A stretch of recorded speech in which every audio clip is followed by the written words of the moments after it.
What's going on YouTube? My name is Carleton and today I'm going to teach you a chord progression that is hot fire, alright? This chord progression has been used by Mariah Carey, Lil Kim, Ariana Grande, SWV, The Dog Pound. I'm telling you, everybody has used this progression and it's hard. So I'm going to play it for you. When I say it's hard, it's not difficult to play, but I'll say it's hard, like it hit hard. So in this video, what I'm going to do is I'm going to strip all the seasoning salts, all the sauce, all the trimmings off of this chord progression. And I'm going to show you how to play it in its most basic form.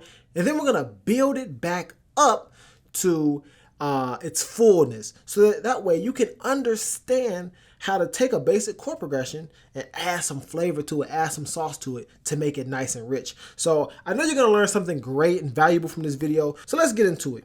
I'm going to play this chord progression. Once I play it, you're going to say, oh no, I heard that before. I know I heard that. So let me play it for you. And then let's get into the tutorial.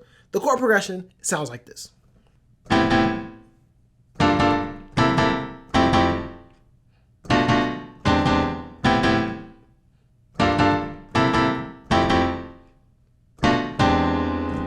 Okay, so that's the chord progression. I know you've heard this progression somewhere. Okay, so let me show you this progression in its most basic form. Now first, the name of this progression is the 6-5-1-4-7-3. All right, that's what I'm gonna call it, the 6-5-1-4-7-3.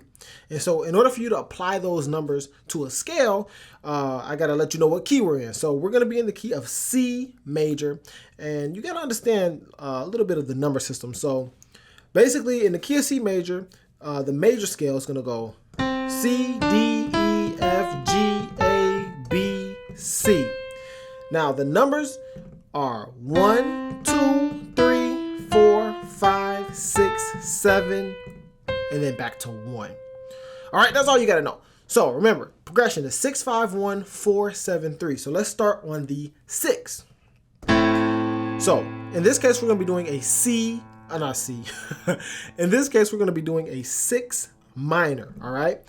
So in a major scale, the diatonic chord for the 6 is a minor chord. So that basically means that the natural chord that fits in the scale for the 6 is minor.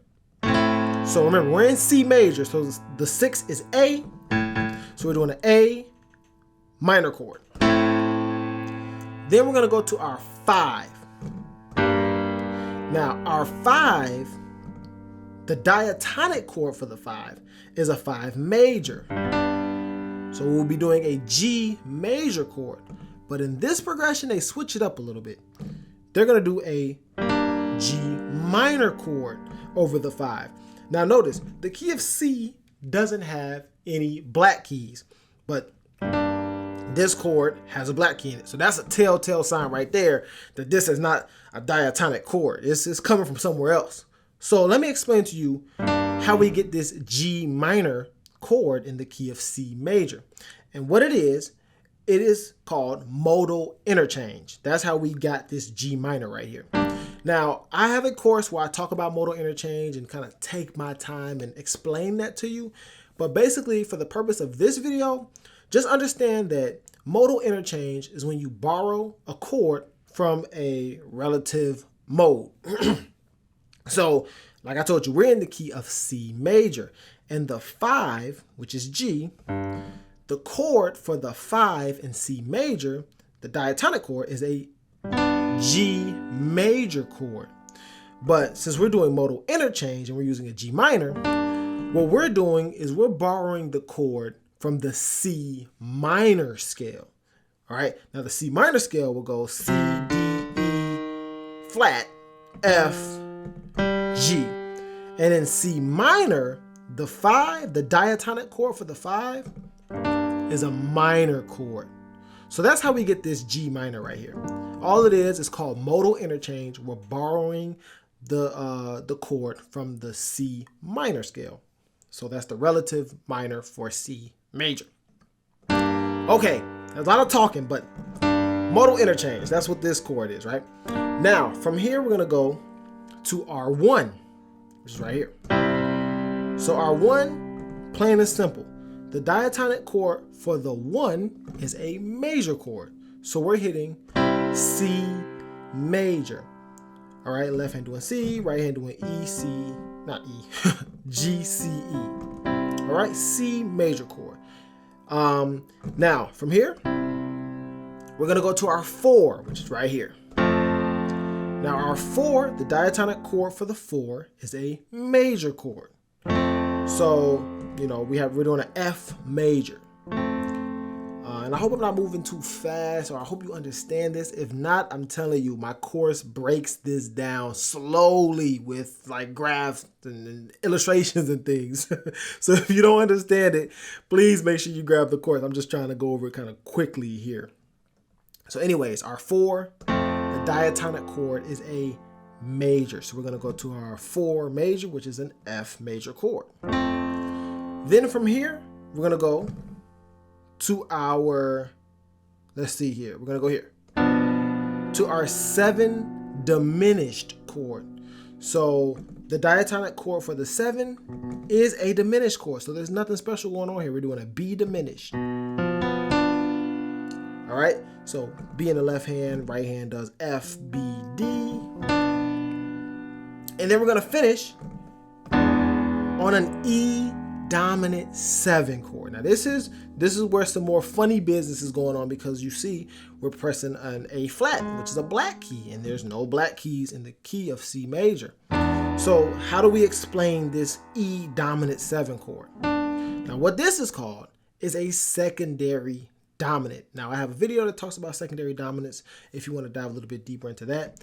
But basically, the way this chord works, and the reason why it fits, is because you can use the 5 of the chord you're trying to go to take you there, all right? So in the case of our E dominant 7, the next chord after this is A, our A minor.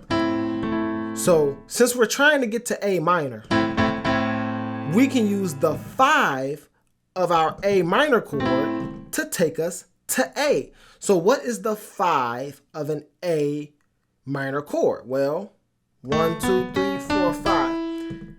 It's E. So that means we can use the E dominant 7 to take us to A.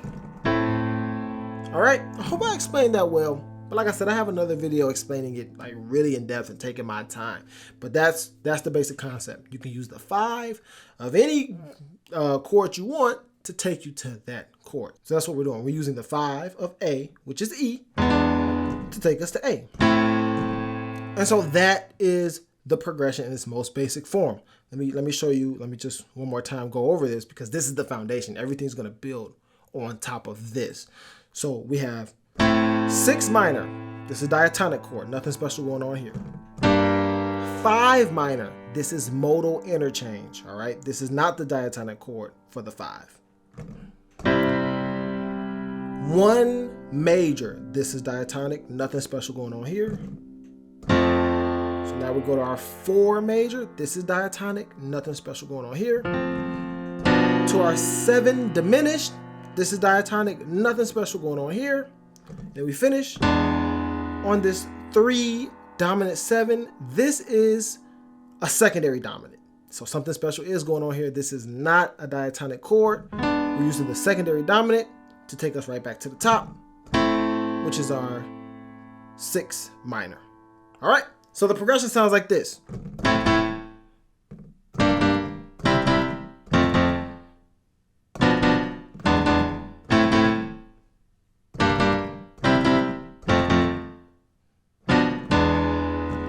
All right, that is the progression with no sauce. That is the most basic way you can play this progression. So now you understand some diatonic chords, you understand modal interchange and how we used it here, and you understand a little bit about secondary dominance and how we used that here.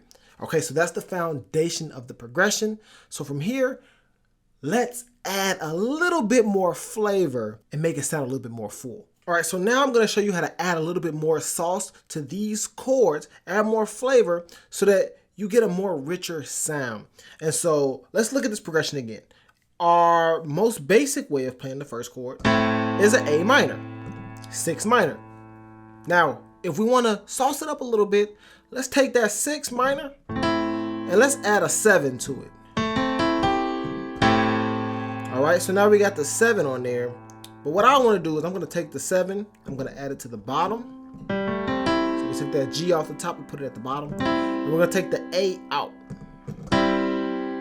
So now we get this. This is our 6 minor 7 instead of a regular 6 minor.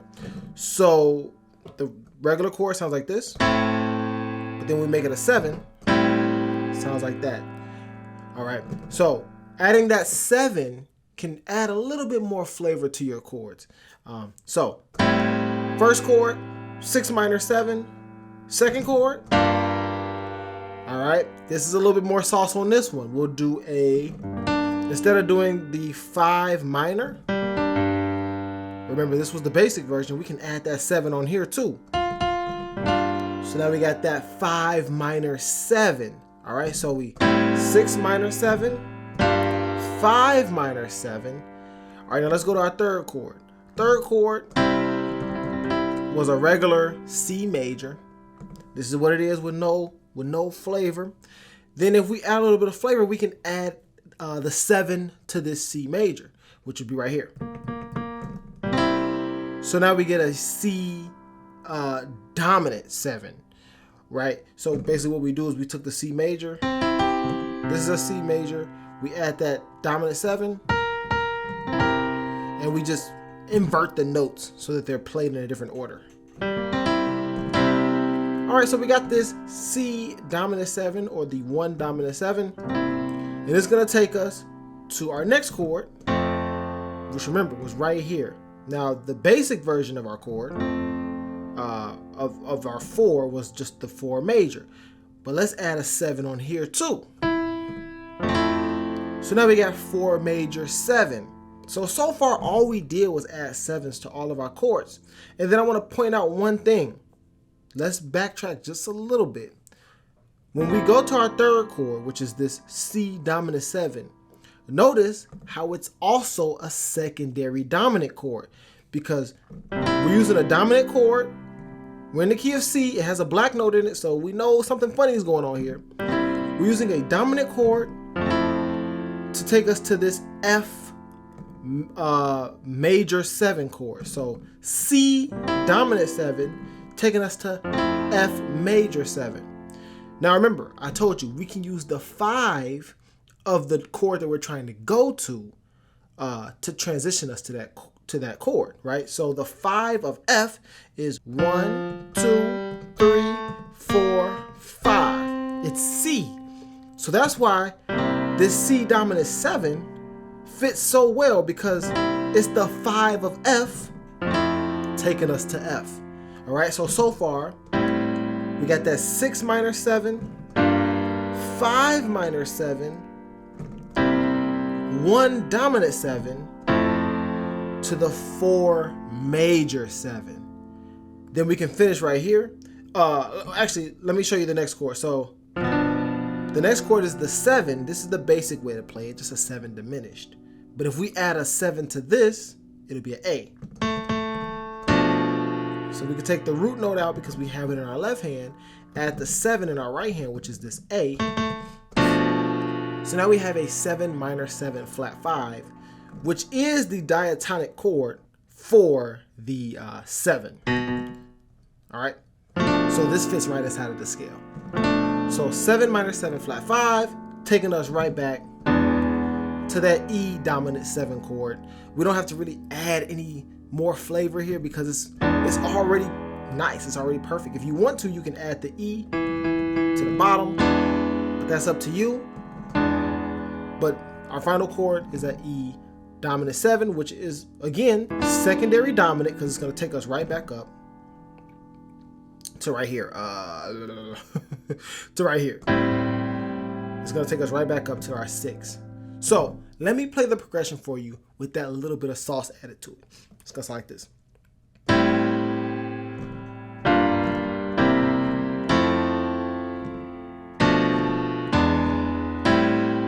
There we go.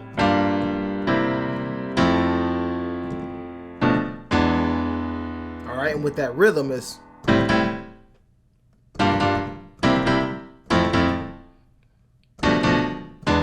You right? You feel me? So that is the progression with a little bit more sauce. Notice how pretty much all we did was add sevens to all of our chords, and it made the progression more full, because the basic version sounds like this. What was it?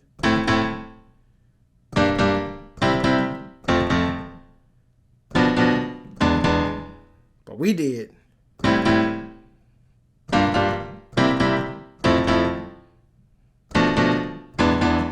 All right, so notice you add those sevens in there and you automatically get more flavor.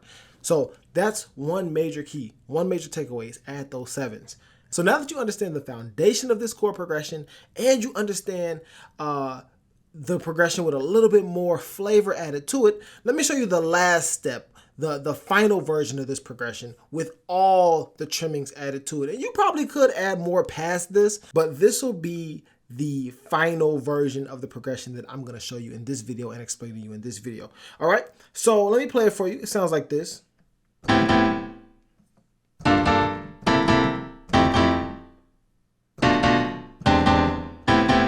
All right.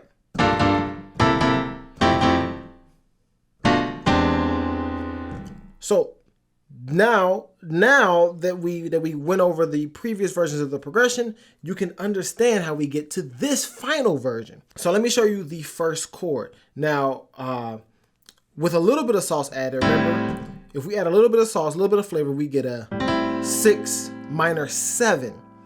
All right, but to add a little bit more, to go a little bit further, we're gonna add a 9. So a 9 would be this right here, this B. So see, that gives it a little bit more flavor. And then we're gonna take this G and we're gonna put it at the top.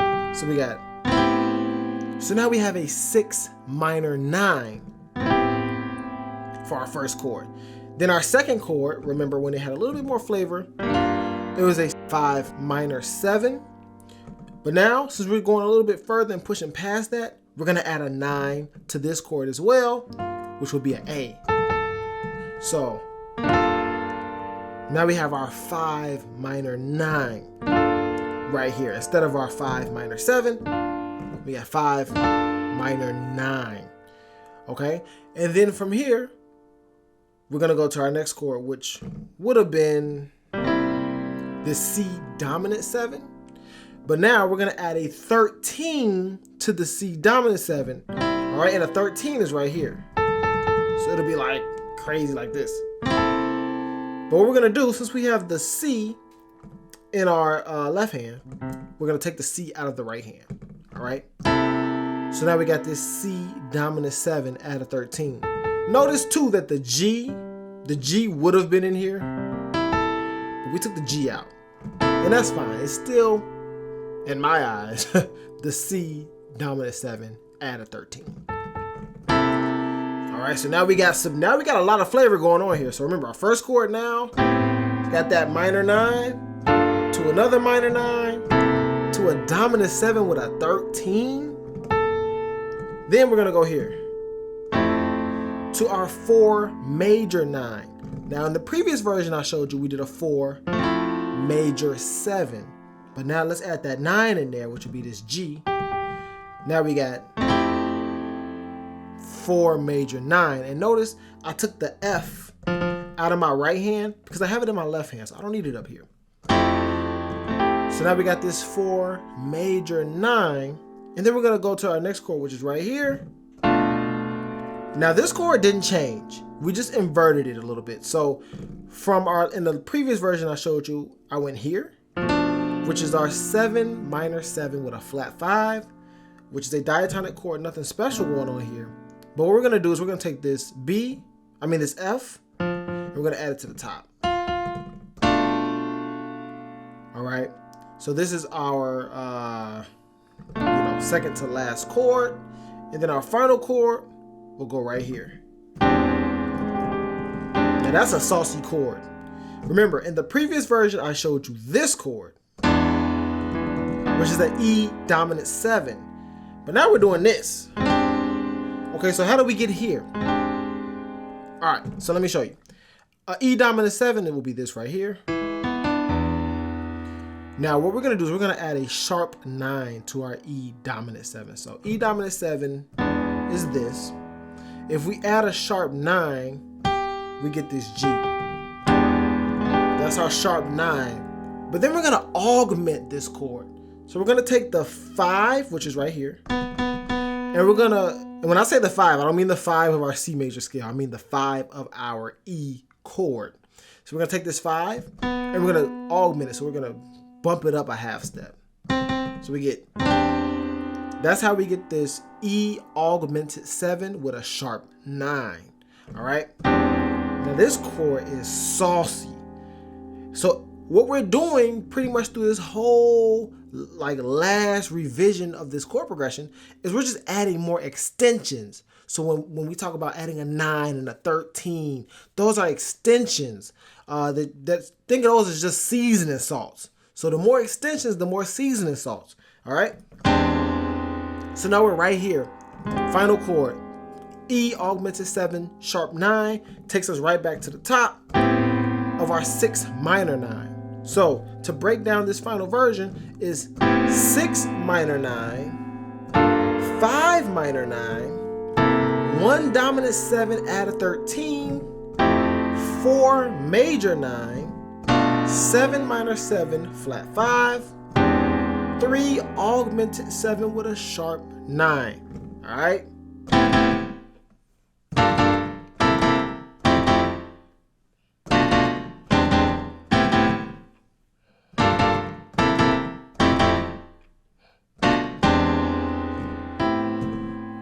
That is this chord progression.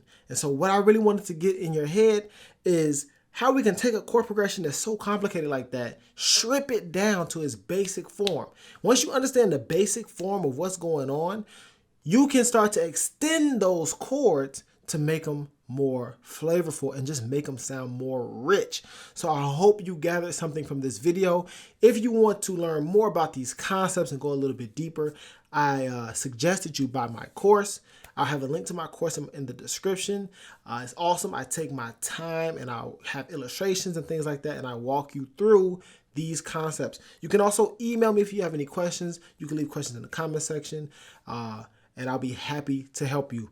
But that is this chord progression. I love this chord progression. It's like a hit maker. And so what I'm probably going to do is wrap it up in a MIDI file, send it out to my email list. So make sure you join my email list. But with all that being said, please like, comment, subscribe, share this video, and I will see you in the next one. Peace.